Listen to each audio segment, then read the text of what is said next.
तीन तीन जने मेहरा लेके सोवत हैं, गेहूँ काटे थे अकेले हम ही रड़ुआन मरा जाए थे। सर कौनो बार ना जाए थे, मजूर करे थे बनो कुल कटिया का बताई। जय राम भैया। अरे यार ठेकेदार है, नीचे बैठो।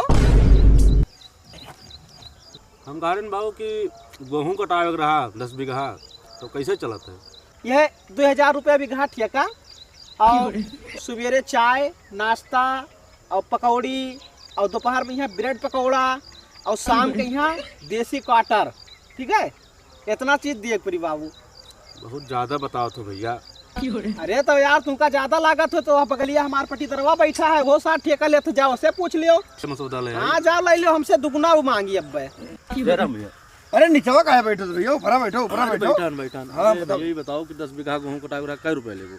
3000 रुपये बीघा और प्लस मुर्गा बिरयानी और शाम के देसी क्वार्टर और लड़के लोग जो